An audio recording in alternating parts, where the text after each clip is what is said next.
This is what biblically accurate angels look like. The Bible tells us about several types of angels, which have been categorized as biblically accurate angels. In this video, I will break down what biblically accurate angels look like and their roles in the heavenly realms.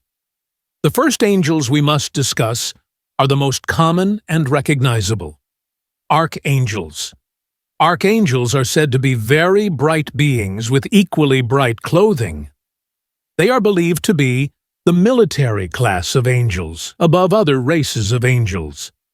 Gabriel, one of the more well-known archangels, is explained as being the guardian angel of Israel, defending God's people from the angels of other nations.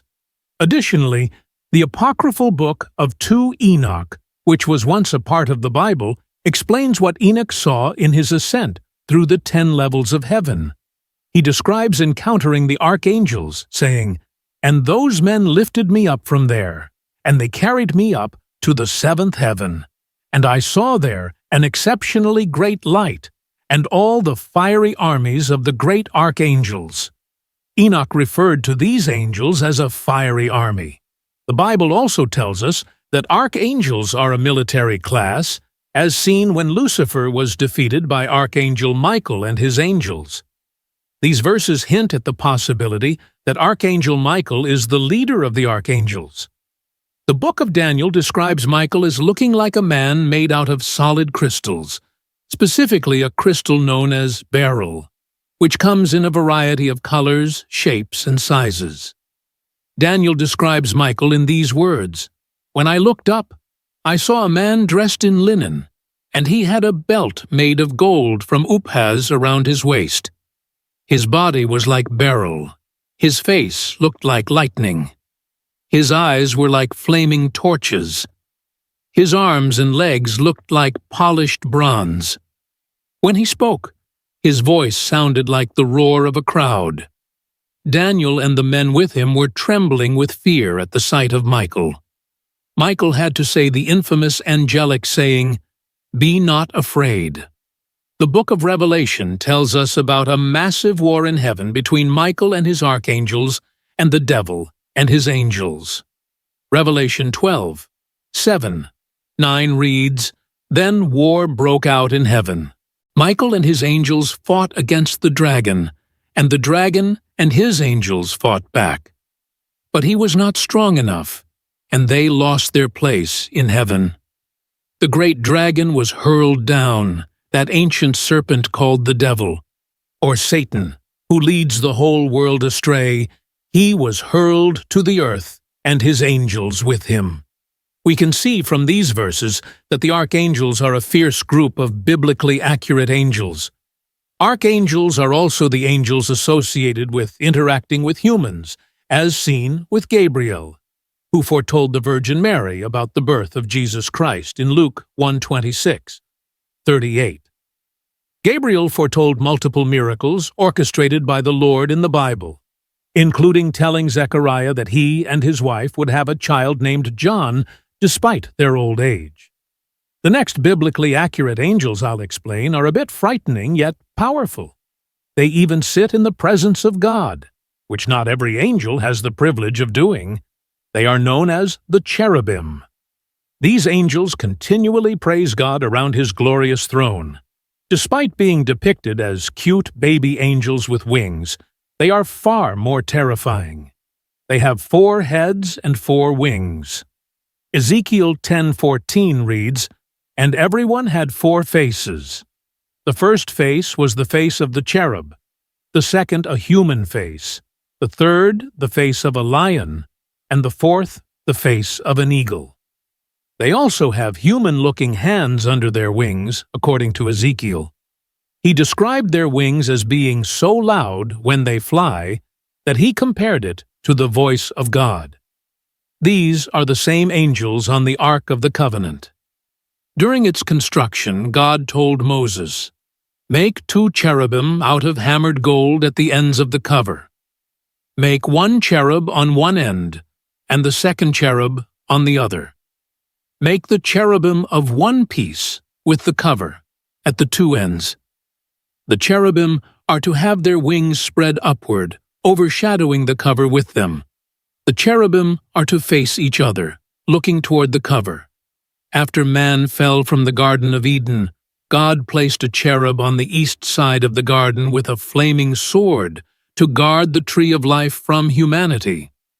Their swords are a powerful weapon of choice by many angelic classes. The Book of Enoch highlights how one angel even taught humanity how to make swords.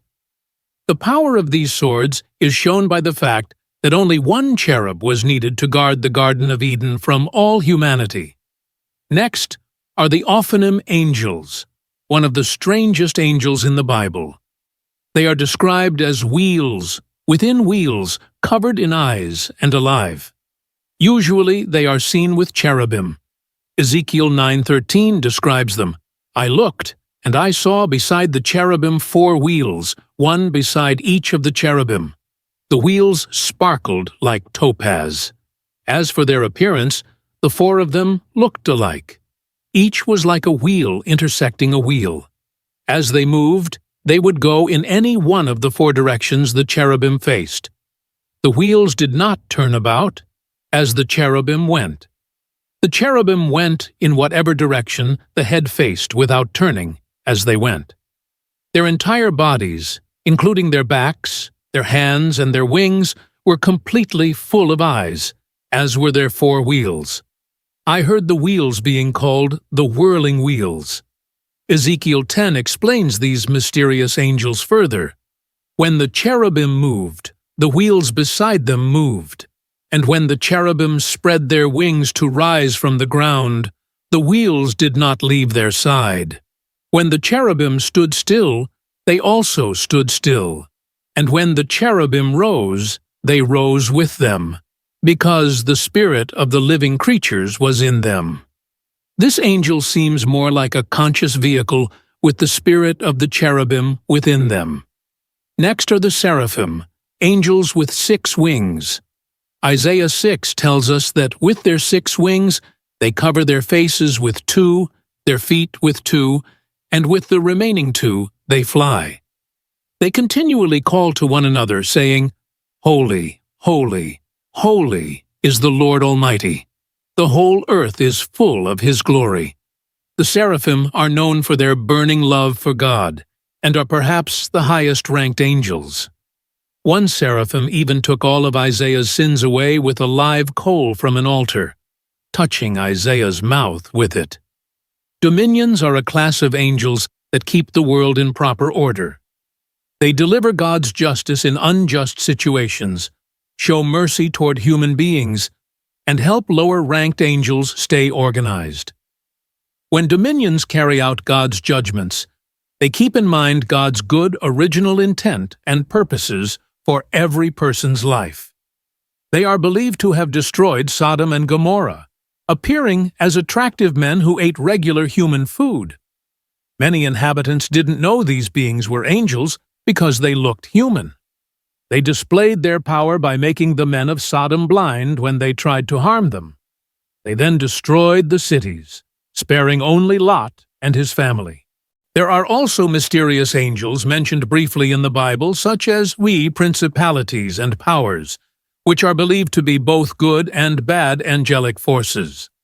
Ephesians 6:12 warns that our true enemies are these spiritual forces, not each other. We are advised to put on the armor of God, consisting of the belt of truth, breastplate of righteousness, shoes of the gospel of peace, shield of faith, helmet of salvation, and sword of the Spirit. To put on the armor, we must embrace each piece. The virtues are the last class of angels we'll discuss. They are known for controlling elements and assisting with miracles. They also encourage humans to strengthen their faith in God. There isn't a lot of information on these angels, and they don't make many appearances in the Bible. If you enjoyed this video, please leave a like and don't forget to subscribe. God bless you all.